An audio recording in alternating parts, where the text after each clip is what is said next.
Quem determinou que a P2 fosse lá para baixo é responsável. Essa é uma das hipóteses que eu gosto de trabalhar, de um serial killer. Eu espero que o Estado do Paraná e a Justiça reveja essa condenação injusta. Eu não acompanhei esse caso de perto. O governador do estado tinha mais o que fazer. Você é uma das crianças que desapareceu naquela época?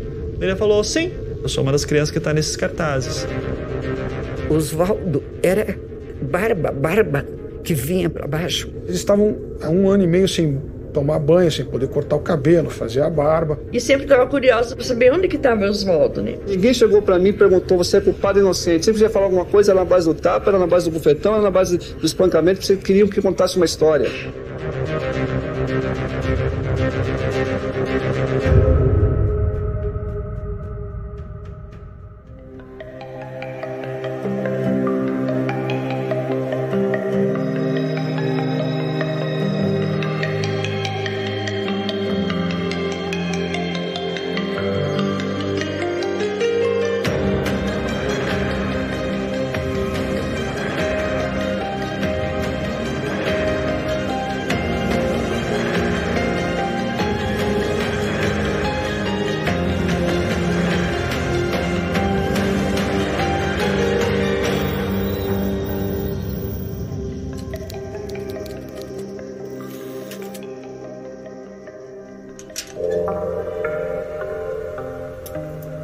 O Oswaldo Marceneiro foi o primeiro dos 7 acusados a ser preso pelo Grupo Águia da Polícia Militar no dia 1º de julho de 92. E é a partir das suas declarações que as outras prisões aconteceram. Antes disso, ele chegou a estar no radar do Grupo Tigre da Polícia Civil, mas não foi encontrado nada que ligasse o pai de santo ao assassinato de Evandro. Eu determinei aos agentes que se infiltrassem junto ao Oswaldo Marceneiro para tentar colher alguma informação. O que foi apurado? Doutor, nada? Nada. Nada. Que eu me recorde, assim, nada. Depois que o Grupo Águia fez as prisões, qualquer possibilidade de continuar uma investigação que tinha sido iniciada pelo Grupo Tigre foi deixada de lado.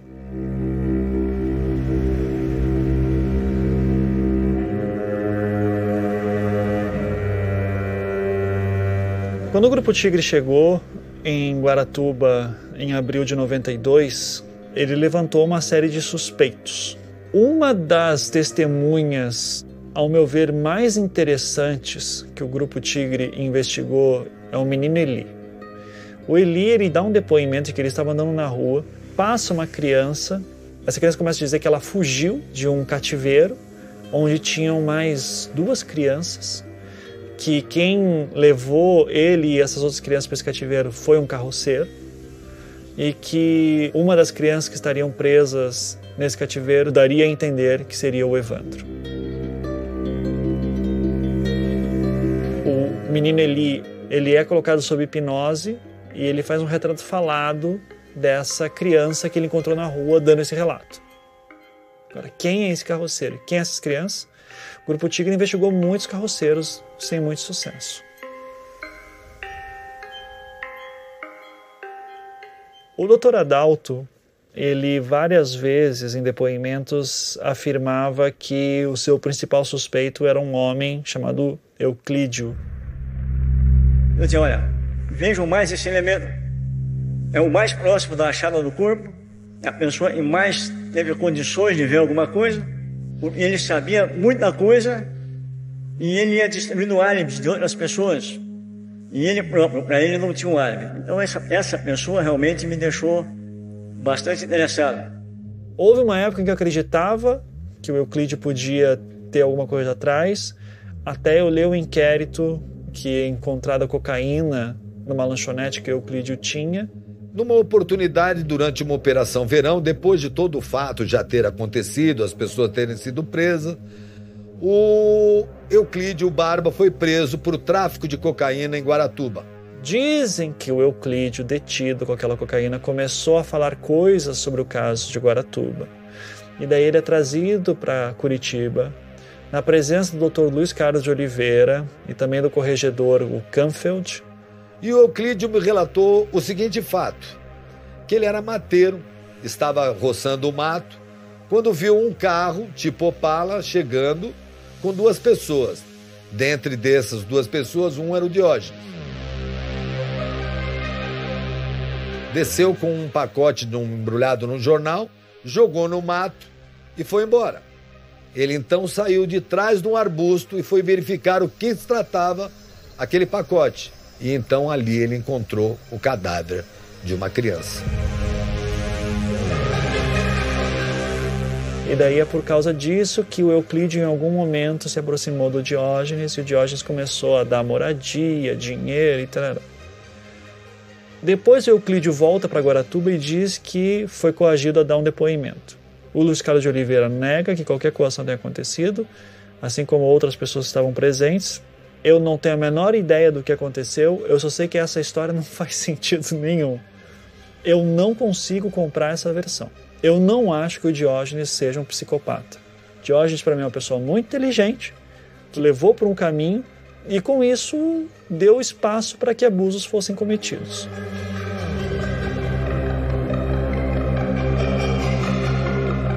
Essa é uma das hipóteses que eu gosto de trabalhar, de um serial killer que usava aquele matagal como local de jogar os corpos das suas vítimas.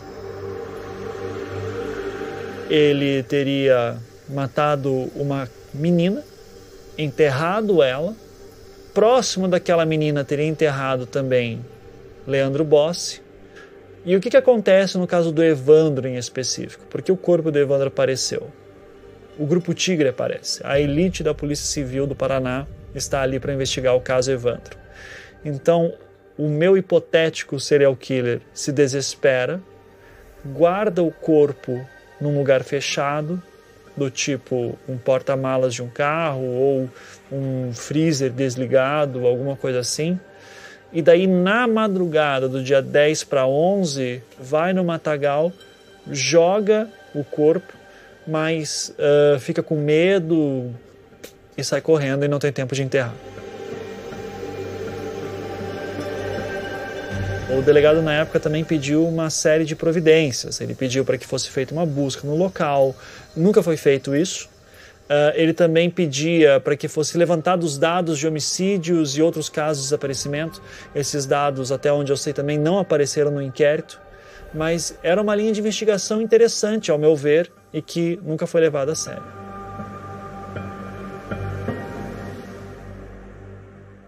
No fim das contas, o que a gente tem é 2 famílias que tiveram suas vidas destruídas porque seus filhos desapareceram. Todos são vítimas nessa história, tanto as pessoas acusadas quanto os que acusaram. A resolução claramente não foi a correta. Mais pessoas sofreram através de torturas e, no fim das contas, pode ter ainda um assassino solto por aí.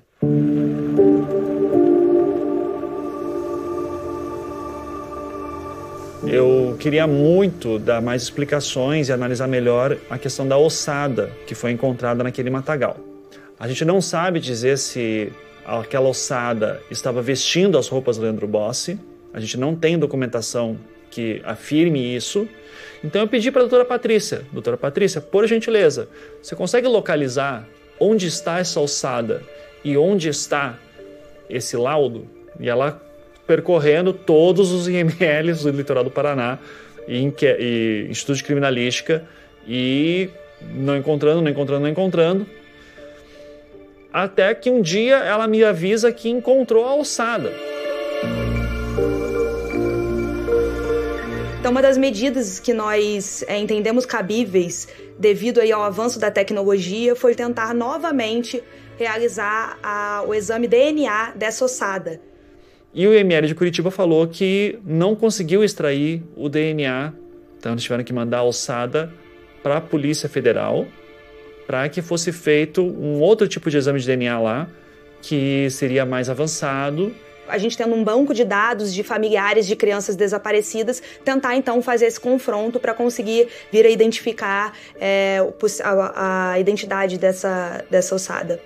Entendendo que, por exemplo, essa ossada pode ser de alguma das nossas crianças desaparecidas. A nossa grande dificuldade são principalmente os casos antigos, porque com o decorrer do tempo, a dificuldade de se conseguir obter qualquer tipo de prova é muito maior.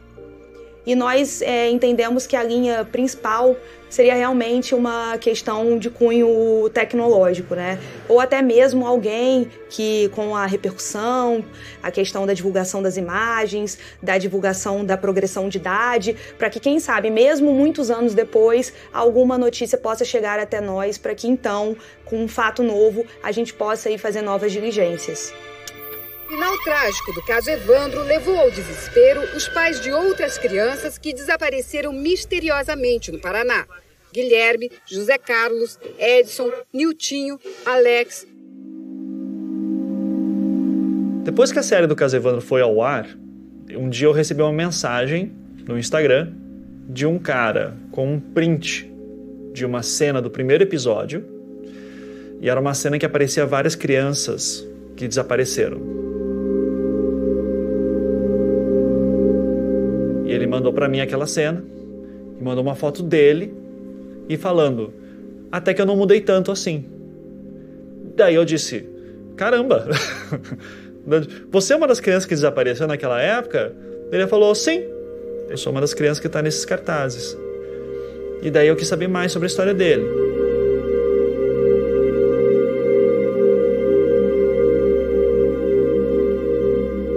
Então, meu nome é Alex Anderson.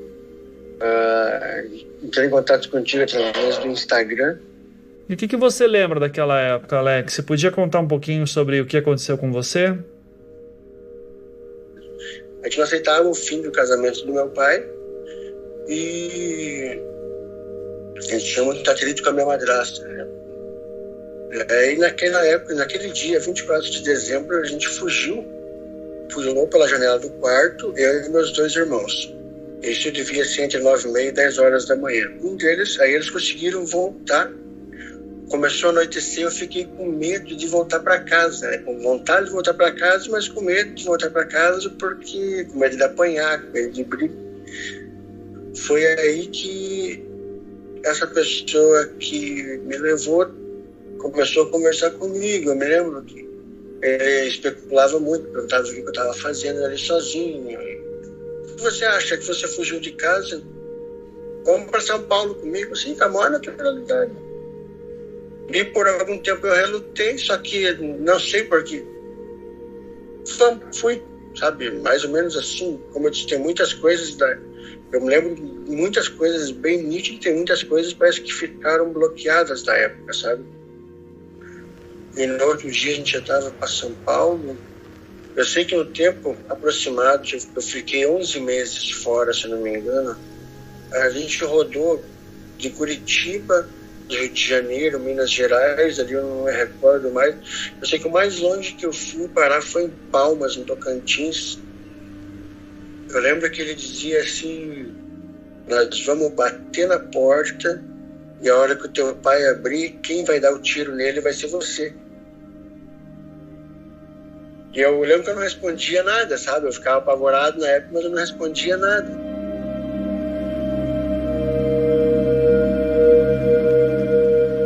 Ele acabou entrando em contato com a direção da série e isso acabou chegando até nós. Ele relata ali que esse homem o convenceu inicialmente a viajar com ele. Era um homem que vivia de locais em locais, se passando por pastor. A princípio, ele nos relata que não sofreu nenhum tipo de violação, mas ele afirma que reconhece o homem, reconheceu, e nós temos conhecimento de que é um homem que foi condenado por diversos crimes, de estupro contra crianças e até de homicídio.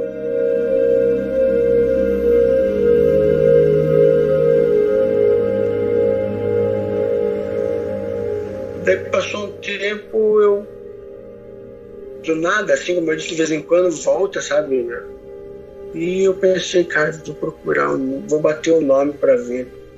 Daí apareceu lá Elias Batista Rocha, tinha vários nomes que ele usava.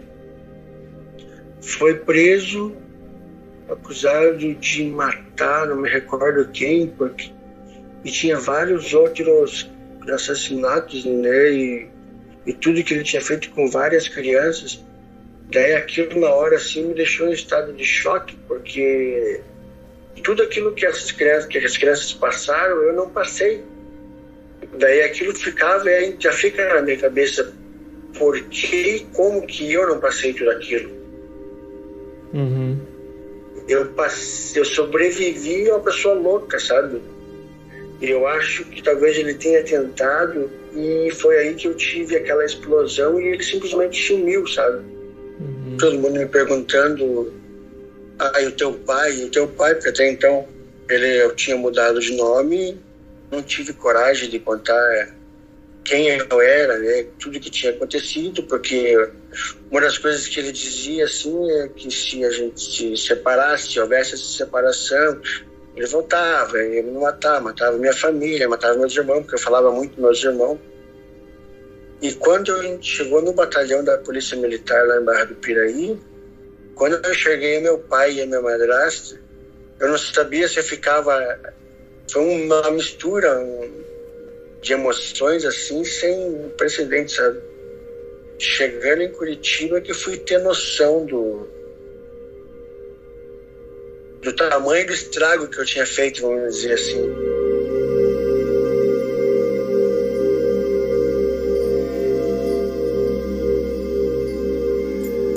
E o Alex dizia que esse cara tinha um caderninho que tinha nomes das crianças que ele já tinha levado com ele antes. Quando eu recebi essa notícia, eu fiquei maluco. Eu disse, pode ser o cara que matou o Evandro, que sumiu com o Leandro. Passei informação para a doutora Patrícia. Eu disse, doutora Patrícia, aqui entrou em contato o Alex, ele falou de um caderno do cara, esse é o cara, passei o nome. A doutora Patrícia deu uma olhada, verificou, começou a ver e começou a achar algumas informações interessantes. Disse, opa, talvez o caso do Alex nos ajude a solucionar outros casos da época. Tinha que achar esse caderno. E daí vem a saga para encontrar esse caderno. Daí eu lembro muito a doutora Patrícia me dizendo, tô aqui percorrendo delegacia de Piraquara e Pinhais, tentando encontrar esse caderno. E daí ela me manda uma foto assim, de um monte de saco de lixo. E falando, isso aqui é o arquivo da delegacia. Então a gente pode ter um caderno que nos ajude a solucionar casos daquela época que está em algum saco de lixo, em alguma delegacia na Grande Curitiba. O que é interessante dessa história é que, primeiro, a aleatoriedade, né? A gente quer sempre achar que existe um grande esquema por trás do desaparecimento de crianças naquela época. Você vê que foi uma coisa super aleatória. É um cara, num terminal de ônibus, pegando um menino pelo braço e dizendo, você vem comigo. Os pais, com medo de alguma ligação entre o desaparecimento dos filhos e o caso Evandro, decidiram cobrar das autoridades uma resposta. Quando a série foi lançada, começou a ter um movimento no Twitter de muita gente marcando o estado do Paraná, né? O atual governador Ratinho Júnior. E, claro, teve gente cobrando também o governador na época, que era o Requião. Até o dia que uma jornalista amiga minha, a Rita Lizauskas, perguntou se o estado do Paraná fez um meia-culpa e que seria importante que o Requião fizesse isso também, porque ele era o governador na época. E daí ele disse que ele foi entrevistado pela produção e que não usaram a entrevista que ele deu.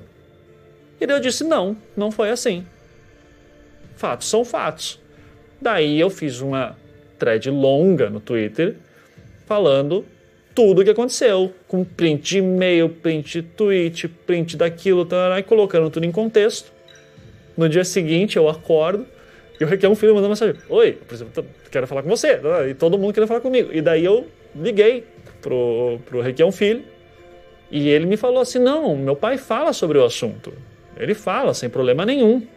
Um cara me ligou e me disse, eu sou o jornalista que estou fazendo a investigação e tal, e coisa. Eu conversei com ele uns 5, 10 minutos. Não perguntei o nome nem nada. E depois disseram que eu não quis dar entrevista. Realmente, em determinado momento, eu não tive interesse em dar entrevista alguma. Um troço ligado à Globo. Quem é que me ligou? Olha, o governo do estado reagiu muito mal, né?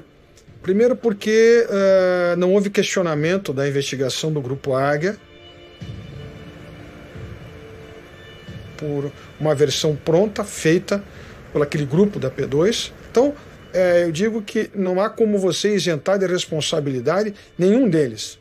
Houve aqui o que eu chamo de terrorismo de Estado. Você tinha envolvido naquele pedido de DNA o delegado-geral da Polícia Civil, você tinha o diretor do IML, você tinha o delegado que tinha sido designado para encerrar o inquérito na época, que era o João Ricardo Kepes Noronha. Você tinha um monte de gente importante envolvida ali dentro para sair esse exame de DNA. Mas quem faz o pronunciamento e chama a imprensa é o Requião. E naquele pronunciamento, ele parabeniza o belo trabalho da Polícia Civil e Militar. Ele fala a Polícia Militar também. Vocês vejam, um setor da imprensa do Paraná tentou desmoralizar esse belo trabalho feito pela Polícia Militar e pela Polícia Civil do Paraná. Não é possível que ponha a Polícia Militar a investigar. Isso é uma distorção completa do processo. E que os que querem confundir a opinião pública se calem definitivamente. Quando eu tomei consciência do que acontecia com esse grupo, eu extingui o grupo. Isso foi no meu segundo governo. No primeiro governo eu não tinha bem consciência do que esse grupo estava fazendo e como extrapolava as suas funções.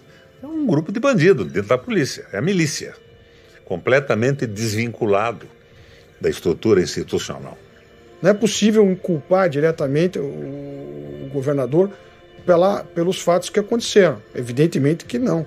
Mas é possível dizer que na época ele foi a público e acusou essas pessoas. Tenho certeza que ninguém ia chegar para o governador e dizer que nós batemos nelas. Mas ele embarcou na canoa. Por que ele foi para a televisão falar disso? Então não devia ter falado. O corpo é do menino e os responsáveis devem ser punidos e temos que acabar com essa comiseração em relação a assassinos tão brutais e tão terríveis. As Abage falam que foram torturadas no primeiro dia, no primeiro depoimento oficial. Isso sai na imprensa.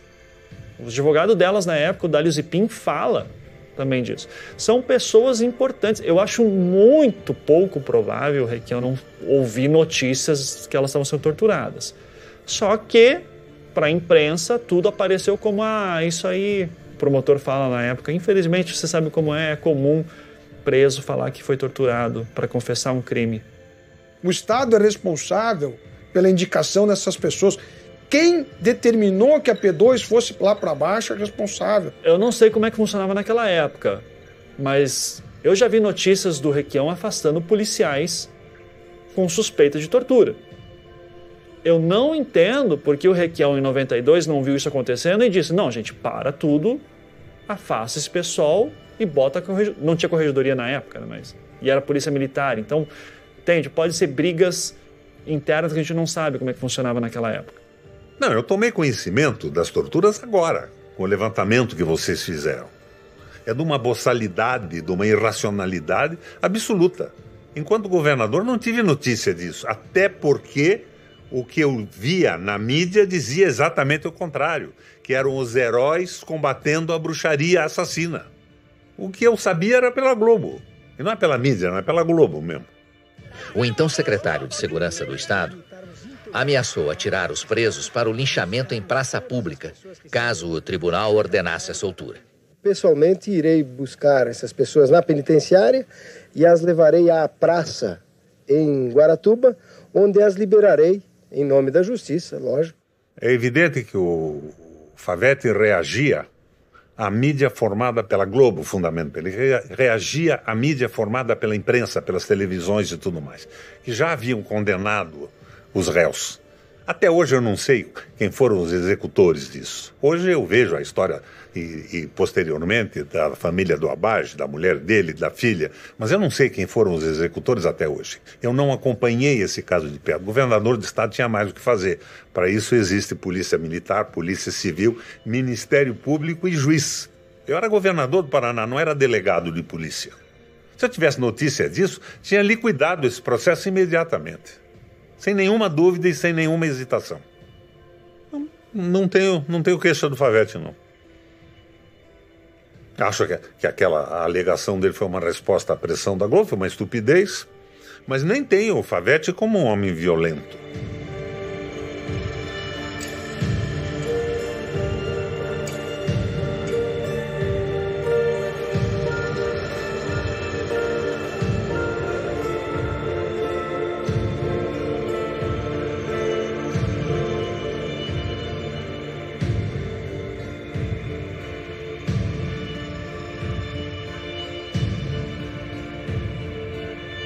O Estado do Paraná e o Brasil já foram condenados pela Corte Interamericana de Direitos Humanos por violação de direitos humanos pelo ato do Major Neves, reiteradamente praticando atos de violência e violação de direitos humanos. Tem que ver por que essas pessoas foram condenadas. Será que tem tanto idiota assim no Ministério Público e no Judiciário? Tem, né? Mas nesse caso específico se reuniram todos?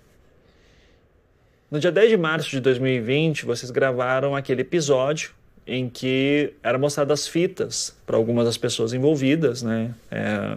E naquele mesmo dia eu lancei o episódio 25 do podcast, em que eu mostrava as fitas na íntegra e com análises, né? E eu revelava para o público a existência dessas fitas.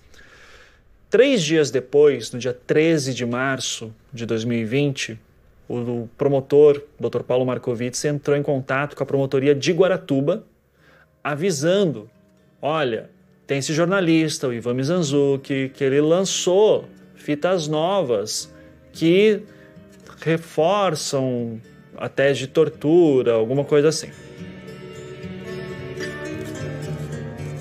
A resposta do promotor de Guaratuba é a primeira. Em razão dos fatos já estarem prescritos, não seria possível retornar uma investigação sobre a tortura. E vai além. Questiona que como é que 27 anos após os fatos surge essa fita e que ele não sabe se essa fita é autêntica. E, portanto, ele arquiva e encerra a notícia de fato. Está errado legalmente? Não. Moralmente é uma tristeza. É você perceber que o Ministério Público, promotores de justiça, mesmo se quiserem fazer justiça, não podem. Então isso aqui, para mim, na verdade, não tem nenhum significado. Né? É simplesmente eu lavo as mãos. É lavar as mãos, como eles sempre fizeram.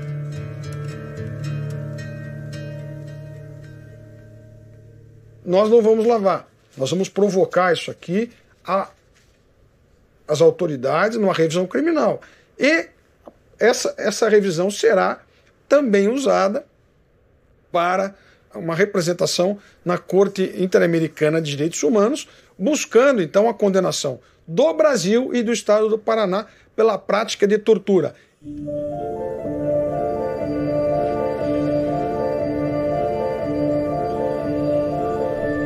Nós não queremos aqui fustigar a família do Evandro, fustigar a família do Leandro. Pelo contrário, a nossa intenção é mostrar a verdade, o mais próximo possível. Não vai ser fácil, nada nesse processo foi fácil até hoje, mas eu acredito demais na inocência dessas pessoas. E espero que seja breve, até pela idade que a dona Celina tem, né? Para que ela possa aí ver o resultado disso. Infelizmente o seu Aldo não pôde ver a absolvição dela e da filha lá em São José dos Pinhais.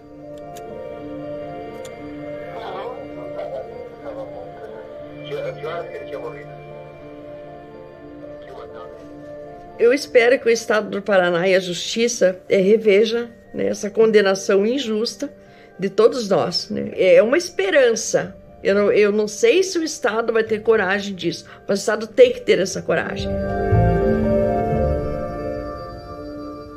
Houve muita covardia, houve muito medo de todas as partes. A polícia, porque foram os que nos torturaram, né? A polícia militar. O Ministério Público, porque já tinha uma solução, né? E a Justiça, porque fez jus, né? Cegos, surdos e mudos. Mas não só a revisão criminal, né? Como o podcast e a série, é que já nos libertou. A grande justiça foi feita assim, não foi feita com o Ministério Público, não foi feita com Polícia Militar, não foi feita com a Justiça do Paraná. E ainda eu não perdi o meu medo. Apesar que eu tenho filhos guerreiros, principalmente a Beatriz, né, que ela enfrenta tudo e a todos, não tem medo de abrir a boca, mas eu, na minha idade, ainda tenho medo. Celine e Beatriz Abarge moram neste prédio aqui. Elas estão em prisão domiciliar. Depois que nós saímos da prisão, era bem difícil, porque quando eu apresentava a minha documentação nas imobiliárias, que viam o nome Celine Abarge, já vinha uma desculpa que já tinham alugado, e a gente sentia que realmente eles não queriam alugar por sermos Abarge, né?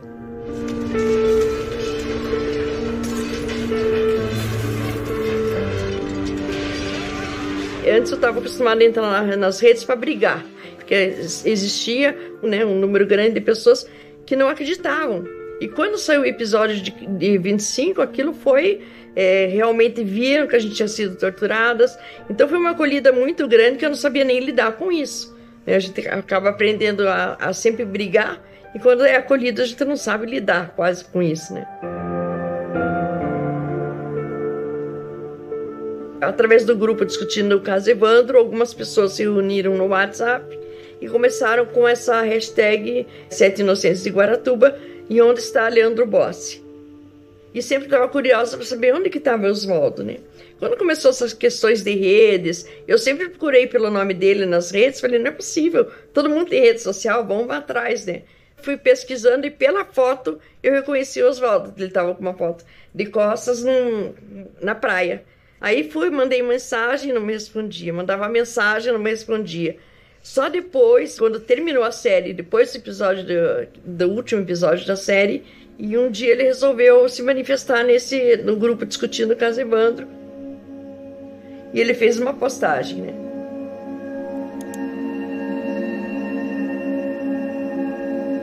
Ele nunca conseguiu superar nada disso. Ele ia morar num lugar, descobriu quem ele era. Então é como se ele tivesse saído da prisão agora. Eu tenho essa impressão, sabe? Que ele sente toda a dor, ele sente todo o medo, não tá saindo de casa. Então é bem difícil também para ele, né?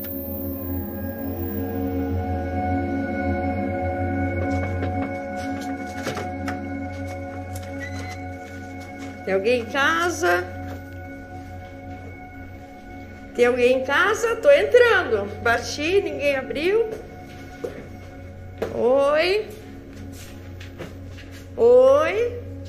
Oi. Cadê, Oswaldo, que a gente não vê há 29 anos? Nossa, Bia, não acredito. Tudo bom? Como é que você tá? Como é que você tá? Cara, nem sei como eu tô, mas não acredito, sabe? Olha, chega até arrepiar. Ai, nem sei o que falar, fico sem voz, sabe? Tanto tempo, tanto sofrimento, sabe? Passou. Agora nós temos que lutar. Fico né? agradecido, sabe? Que bom que você resolveu mostrar agora a cara e falar. E vou dizer uma coisa pra você, Beatriz. Você, sua mãe, a Sheila, representa as mulheres da minha família, sabe? Ricardo. Que é um orgulho saber que a família Abarge esteve em pé, Sem choro, sem choro. lutou por tudo isso.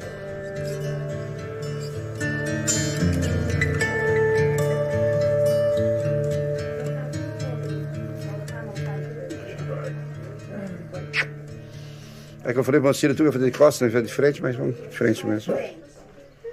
A gente é corajoso. Eu não sou, não. Agora vai virar. Toma. Meu nome é Oswaldo Marceneiro. Sou filho de Leopoldina Martins Marceneiro e com muito orgulho sou Eduardo Marceneiro. Eu morava em Curitiba, tinha lojas de artigos religiosos em Curitiba, tinha um centro, um espírita em Curitiba, um terreiro em Curitiba. A ideia surgiu da seguinte forma: a mãe da minha esposa tinha uma barraca de artesanato no Largo da Ordem e também na Rui Barbosa, e ia expor artesanato em Guaratuba devido ao final de ano, era muito movimento, era muita... Aí a Andréia conversando comigo, perguntou, falou, vamos gato, vamos? Falei, vamos. E acabei indo para lá para ajudar ela na barraca de artesanato. Tinha pessoas místicas na cidade, muitas pessoas que acreditavam na religião. E se olhar pelos cantos, você via vela acesa, tinha praia, tinha vela acesa, e tinha uma loja de artigos religiosos também na cidade. E veio a ideia de pôr uma barraca de búzios também. Aí quando eu falei de pôr barraca de búzios, aí que virou um tropeiro danado. Esse tal de ratinho deu pulo, pulava, dizia, vocês não vão pôr, vocês não vão montar, e mais pessoas lá. Eu falei, não, o cara vão pôr. Ele falou, não, de jeito nenhum, a gente nunca vai aceitar macumbeiros aqui, a gente nunca vai aceitar expor na praça de artesanato. Eu falei, mas por quê? Qual o motivo? Não vai. Aí conheci o Davi, conversei com o Davi sobre isso aí, ele falou, cara, esse cara é complicado mesmo, eu passo uma posição aqui, é complicado, tenho problemas aqui, você pode ir na prefeitura, tentar uma licença, tem que ter uma licença. Eu falei, não, mas eu tenho já uma autorização. Ele falou, não, mas a licença é diferente, não tem a ver com a autorização da federação, tem que ser a licença, uma vará, para você expor ali. Eu bati palma na casa do prefeito. Bati palma, aí me atendeu a Beatriz. Não sabia o nome, a gente não sabia quem era a pessoa. Me atendeu uma menina. Essa menina eu fiquei sabendo depois que era a Beatriz. Eu falei, olha, eu queria falar com o prefeito e tal. Ela falou, é meu pai. Eu falei, soube que seria não, que a gente quer pôr uma barraca de artesanato, barraca de búzio e estamos tendo problema. Quando eu falei búzio, parece que ela deu um estraloso olhinho dela. Falou, búzio, que legal. Você joga mesmo? Como que é? Tal. Ficou interessada em conhecer o búzio. Aí, resumindo, joguei búzio ali para eles e acabei... Nunca mais tive contato de assunto de espiritismo sexual da Baixa, nunca frequentou minha casa, ele nunca foi na banquinha, se passou por fora, nunca vi ele. Aí eu falei, não, vou montar, montei minha barraca e tive até problemas, muitos problemas, chegaram a arranhar, chegaram a cortar com estilete, chegaram um monte de coisa que ela ficava a noite montada lá. Atendi bastante pessoas, não sei dizer números de bastante pessoas, tanto pessoas da cidade como turistas de fora. Mas não montei centro, não tive centro montado em Guaratuba. Pretendia, sim, futuramente montar alguma coisa, tanto que eu cheguei a falar isso e tive muita crítica desse pessoal, principalmente do Jorge, que eu não sei o que ele tinha contra a religião. Então ele começa a se inserir num meio político ali de Guaratuba, que inclusive ele queria montar uma festa de Iemanjá ali na cidade, então ele já estava... se dedicando a tentar se inserir politicamente para ter uma projeção para poder fazer uma festividade nova na cidade, que ia atrair novos turistas. Essa era uma discussão que tinha na época. Eu, em nenhum momento, eu falei que ia acontecer uma adivinhação na cidade. Eu falei sim. O que eu falava, eu não queria falar que surpresa, ia ter uma surpresa, uma festa nós ia fazer a imagem de Iemanjá, iam fazer uma festa, chamar os terreiros, tudo a festa. Eu falei, vocês vão ter uma surpresa, uma coisa boa, vai acontecer uma coisa aí muito...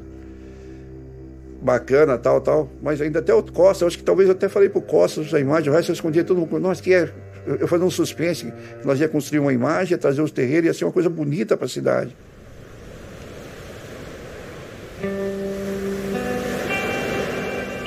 O depoimento de Andréa Barros, namorada do pai de santo Oswaldo Marceneiro, ajudou muito nas investigações. Segundo a polícia, Andréa Barros deu informações que deixam completamente sem álibi o pai de santo Oswaldo Marceneiro, os dois ajudantes dele, além da mulher e da filha do prefeito de Guaratuba. No depoimento,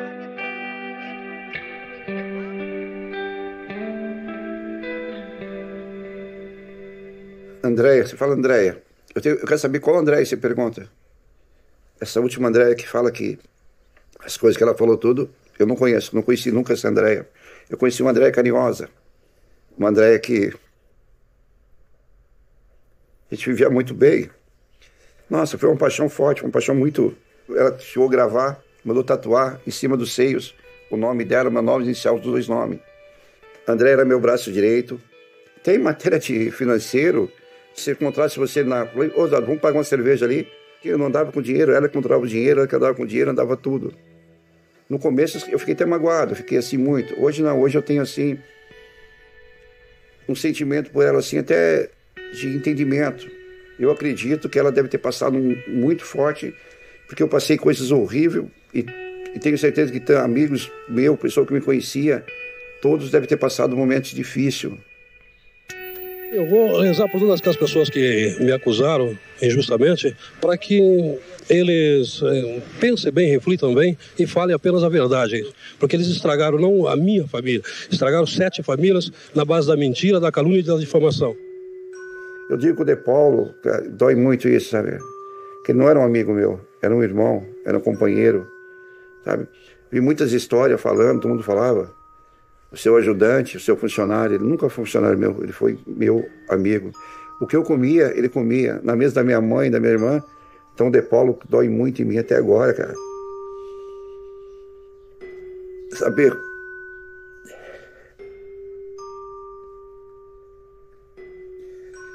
que meu irmão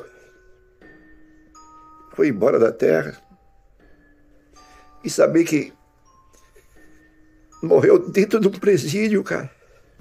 Dentro de um sistema prisional com a culpa marcada dessa acusação imunda, cara. Dessa coisa imunda que fizeram contra a gente aí, cara. Me dói muito, sabe? Sinto a falta dele. Eu amava ele assim, não, sabe, como um irmão, como eu amo minha família.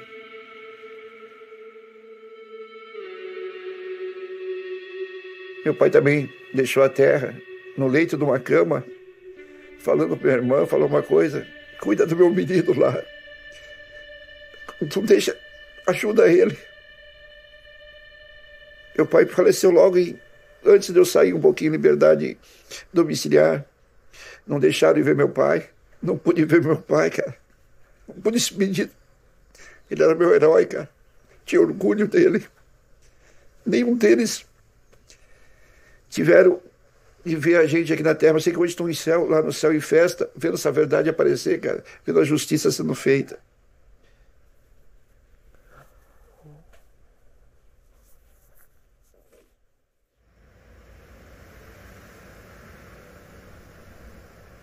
Nesse dia que eu sei que foram pessoas procurar nós e falou que tinha uma criança desaparecida. De momento nem sabia o que criança que era, como que era essa criança. Eu lembro que eu estava em um terreiro de Umbanda e de repente chegou uma senhora, Dona Carmen Cristofolini, mãe do Sérgio Cristofolini. Diz que tinha uma senhora pediu para ela muita ajuda, eu acho que tinha sumido uma criança, tinha aparecido uma criança da família dela e queria uma oração, queria um repondo. Eu falei, estamos aqui no centro, tinha todo mundo para fazer junto ali, vamos fazer. Aí não, mas não queria que fizesse ali, queria que fosse na casa.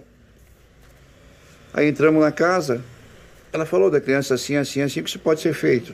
Eu falei, olha, o que pode ser feito de momento é fazer uma oração muito forte, fazer uma oração, der umas mãos. Ela falou, mas a gente não podemos ir procurar, não fazer alguma coisa? Eu falei, olha, o que pode ser feito amanhã, a gente pegar umas oferendas para Cosme e Damião, e arriar uma paibejada e pedindo que, como ele protege as crianças, tentar direcionar o caminho, a visão dessa criança para alguém achar, alguém ver. Ah, tá, mas e hoje? Hoje não, hoje não tem, a gente não vai arriar a oferenda à noite para Cosme e Damião. E começaram, insistiram tanto, cara, eu estava morrendo de fome, eu estava com fome. E ficaram nisso, o Vicente falou, olha, eu posso até fazer um jardim hoje, já fazer se tiver, sabe algum jardim aí próximo? Aí fala, não, a gente sabe que tem bastante jardim, vamos. Eu falei, olha, eu sinto muito, eu não vou, porque não tinha lógica você e que a bala, doce, guaraná, são orixás que você faz de dias, faz em jardins. Aí acabei o quê? Me fui para casa de Antônio Costa, eu, Andréia Costa, fomos para casa dele lá, fomos comer e fui para minha casa. E dormimos. Não viu o Vicente chegar, não sei que hora que chegou. Aí no dia seguinte ele falou me contando, cara, foi eu e Davi com, acho que o tio da criança, se não me fala a memória que ele falou. Não era o Oswaldo que estava no carro. Quem estava no carro era o Vicente de Paula. E isso é confirmado pelo próprio Diógenes em júri e pela própria Davina em júri também, que dizem que eles confundiam muito o Oswaldo com o de Paula. Então que eles falavam, Oswaldo, mas na verdade eu queria dizer de Paula. Eles falam isso anos depois. Os dois primeiros presos foram o Oswaldo e o Davi, justamente as pessoas que a Davina e o Diógenes diziam que estavam no carro naquela busca de madrugada. E o que mais foi torturado foi o Oswaldo. Então, O fato deles terem se confundido entre Oswaldo e de Paula fez o Oswaldo ser preso primeiro e ser o mais torturado, e começou a ser visto como um mentor do ritual, né, o líder daquele ritual.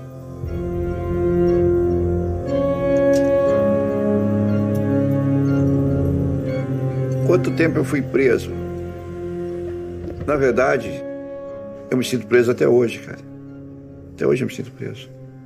Mas preso, talvez o meu corpo, o meu espírito sempre foi livre. Fiquei 1 ano e 8 meses, se não me falha a memória, dentro de uma solitária, dentro de uma ala de segurança máxima, que um quadradinho, que eu acho que tinha 1 metro, 1,5 metros por 2 metros. Eu não sei porquê, se alguém era fã do Tiradentes ou o que era. Não deixava cortar cabelo, não deixava cortar barba, não deixava tomar banho, cara. Você sabe que é o ponto de você sentir o cheiro de você mesmo e de repente não sentir mais cheiro do seu cheiro, cara. Sem ninguém. Aí apareceu a doutora Isabel Kruger Mendes. Foi um dos primeiros anjos que a gente conheceu ali. Eu lembro o dia que ela olhou, os olhos da mulher começaram a encher de lágrimas. Ela falou, nossa, o que é isso? Na minha frente chegaram 3 bruxos. Foram trazidos 3 bruxos. Oswaldo era barba, toda assim, uma barba enorme, aquilo que vinha para baixo, mas... E aí eles começaram a me mostrar o que tinha acontecido. E eles estavam 11 meses passados, eles estavam todos marcados pelas torturas. Nós tínhamos só o direito naquele momento. O direito e não tem direito a nada. Sempre falavam para nós, mas não tem direito ao telefonema? Não, você tem o direito e o direito a nada. Não tem o direito a uma carta? Não, você tem o direito e não direito a nada. Era só isso, não tinha direito a nada. Nem lembrava que existia sabonete. A gente tinha que tentar fechar o buraco do boi do vaso sanitário para poder pegar uma água para lavar o rosto, para tomar uma água ali que ficava com sede. É degradante, sim. Ficava horas embora, deixa embaixo daquela torneira ali. Rezando o Pai Nosso, cara. E acho que foi isso que manteve gente firme, forte lá. Saber que nós era inocente. Saber que nós era... Que muitas vezes eu pensei, tem besteiras ali dentro. Mas saber que a gente era inocente, cara, foi forte até hoje. Sabe, eu tinha medo da imprensa. A maioria dessa imprensa só falaram, o bruxo, as bruxas. Nunca, muitos perguntam assim, mas por que eles confessaram? Eu não confessei. Eu só falava tudo que mandava eu falar. Eu falava tudo que foi ensaiado. Confissão, eu nunca confessei. Os acusados que estavam no presídio do AU em Curitiba também dizem que só assumiram o crime porque foram torturados. Como é que é o gosto de sair depois de 4 anos preso? Olha, é provado uma coisa, que o tempo foi justiceiro. Esse tempo todo foi justiceiro para nós passamos. E hoje, nosso coração está bem feliz, que pelo menos parece que a justiça está sendo feita. Até que chegou um dia, acabaram me soltando, na virada de 2006 para 2007, final de ano. No começo, não foi difícil, não. Não foi... Eu tinha minha mãe, tinha minha irmã, não tinha meu pai mais, meu pai já tinha ido. Meu cunhado. Não vou dizer que eles seriam bem financeiramente, que uma família sempre lutou, guerreiro, meu cunhado sempre um guerreiro, lutador. Nisso, meus filhos, eu tenho as minhas filhas, que é do meu primeiro casamento, perdi muito contato com elas devido... Eu escrevi 1000 cartas para elas, as cartas não sei por que não chegavam a ela, até que conseguimos, cara, luta daqui e dali, montei uma autoelétrica, consegui ter uma dignidade, consegui dar o alimento dos meus filhos, consegui poder, sabe, falar, puta, pelo menos tudo normal. Até o dia que acharam o bruxo, encontraram o bruxo novamente. Nós estávamos ali na autoelétrica, tinha bastante gente, estava comemorando o aniversário da autoelétrica, fiz uma carninha, estava tudo conversando ali. Aí chegou o filho do vizinho do lado direito, na frente assim. Até o pai dele estava ali, estava tão bem com os vizinhos, amizade com todo mundo. O pai dele ali, a criança chegou. Ele chamou, filho, vem comer carne. Eu não queria dando sinal que não. Vem cá, filho, vem. Aí a criança veio. Eu vou, pai, mas o tio não vai me matar? Ô, cara, a criança perguntou. Na hora, eu falei, como ele? Pai, Aí falou, tio, você promete que não me mata, nem eu, nem minha irmãzinha?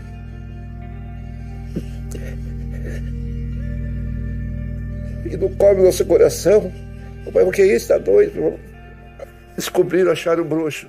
Aí paramos tudo, tentamos ainda, mas começou a vir pedras em cima do telhado, telhas quebradas, teve um monte de problemas.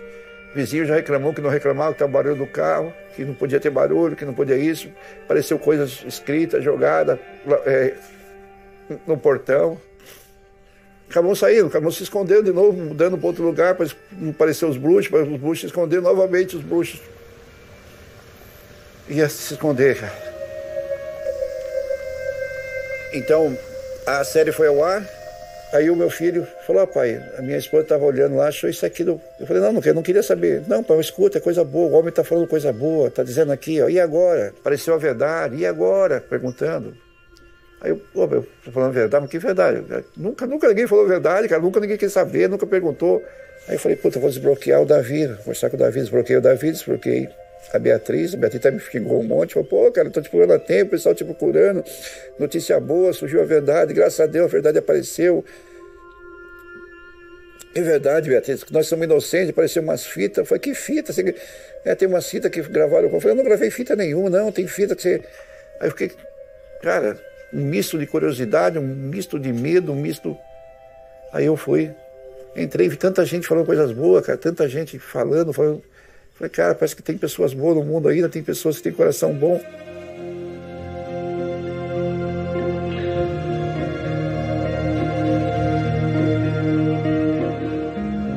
Eu tinha meu nome escondido no Face, não usava meu nome. Não vou dizer um fake, eu não usava o fake, eu usava o Caçador, que é um nome que meu santo usa, o santo, que eu sou de Oxóssi, Odeia Coirã, que é o Caçador. Escondi meu nome, meus filhos todos tinham nome, ninguém puseram nome, os marceneiros todos sumiram. Ninguém via falar de marceneiro. As coisas que passaram a família inteira, as coisas que passaram o filho, todo mundo. E quando eu vi as reportagens, as coisas boas, vi bem, deu uma coisa tão forte, cara, parece que eu escutei meu pai falar, filho, você é marceneiro. Um dia eu perguntei, pai, por que marceneiro, pai? Se a gente não mexe com um negócio de... Não, pai, é o sobrenome do seu avô, do seu bisavô, uma coisa honrosa. Aquilo sempre ficou na minha cabeça, um nome honroso. De repente você vê todo mundo escondendo meus filhos. Aí, de repente, eu tive uma surpresa, cara. Cara, eu chorei escondido, nem contei para ele. Meu filho tem o nome dele, tá lá no Cauã, Augusto Marceneiro, só usava Cauã Augusto. Escondeu o marceneiro. Não vergonha pelo sobrenome, mas tudo que passou, meu amigo. Aí aconteceu o quê? Mudou o nome. Ele pôs o nome marceneiro, cara. Soltou o nome marceneiro. E, inclusive, eles fizeram uma música. Tá? Uma música... Nossa, pra mim, eu não sei que pai é coruja, né? Que eu achei muito linda a letra do sofrimento que nós passamos lá dentro. Tá? Eu não sei o que você quer falar da música, filho? Quer explicar da música?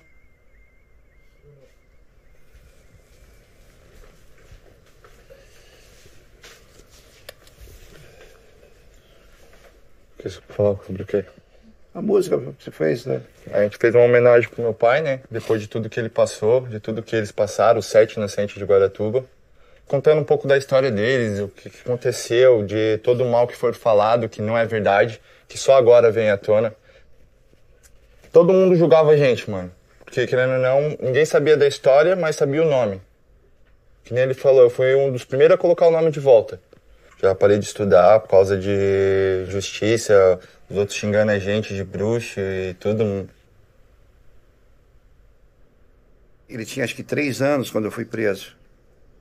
E o que ele revelou pra gente, sempre falou a mágoa dele, não podia ter amigos, nada, pegar amizade uma, mas ele corria pra um lado, pegava o outro lado pro outro. Aí começou a ir pra escola, já não podia ir pra escola, que ele escrevia o bruxinho, o bruxo. Ele perguntava pra mãe dele, mãe, por que eu sou bruxo? Por que eu sou bruxinho? Eu não entendia porque ele tinha saído de uma escola. Muito novo ainda. Nunca tinha amigo, não tinha nada, passando de uma casa para outra, nessa idade, né? Sim, mas saber mesmo do que acontecido mesmo foi ali por uns 7, 8 anos, assim, que daí a gente começou a entender mais, né? Na verdade, nem ficou sabendo, ele sabia que eu tinha sido preso. Até bem depois, ainda que fui obrigado, um dia que o outro irmão dele ficou meio revoltado, ele ficou meio triste, falando com o pessoal da escola falou, escreveu, aí fui obrigado a contar a história para ele, sabe?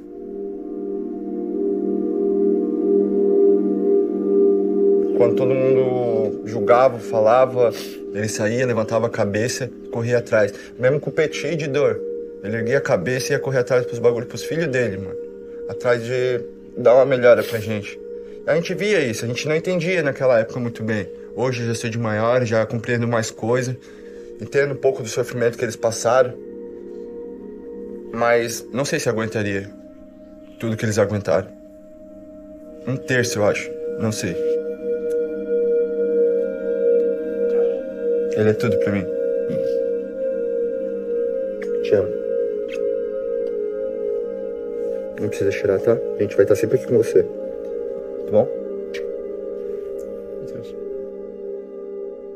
Pode começar cantando? Mas eu não sei porque esse mundo é tão cruel, tanta injustiça que nos faz aqui passar. Eu sei que Deus está olhando lá do céu, quebrando todo o mal com a verdade, pode pá. Mas eu não sei porque esse mundo é tão cruel, tanta injustiça que nos faz aqui passar. Eu sei que Deus está olhando lá do céu, junto com o da barriga de Paula. Não vou conseguir.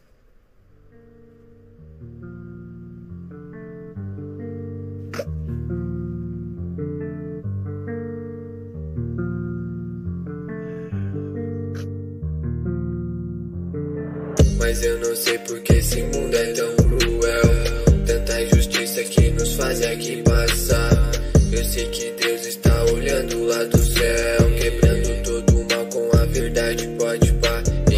Mas eu não sei porque esse mundo é tão cruel, tanta injustiça que nos faz aqui passar. Eu sei que Deus está olhando lá do céu, junto com a da Bagio de Paula. E 7 injustiçados que então perderam tudo, passado arruinado, mostrado para o mundo. Tortura sob mágoa na busca do menino. Ano de 92, muita tristeza que foi vindo. As bruxas de Guaratuba são justiçadas, ninguém faria isso, é uma piada. Mídia comanda tudo, sistema falha. Tudo que eles querem é comandar sua casa. Em Hollywood pensou que essa história renderia muitos fatos, doutor. Muitos fatos, doutor. Por isso eu digo aos falsos, por isso eu digo aos falsos, que a verdade vem à tona, infelizmente ela chegou. Mas eu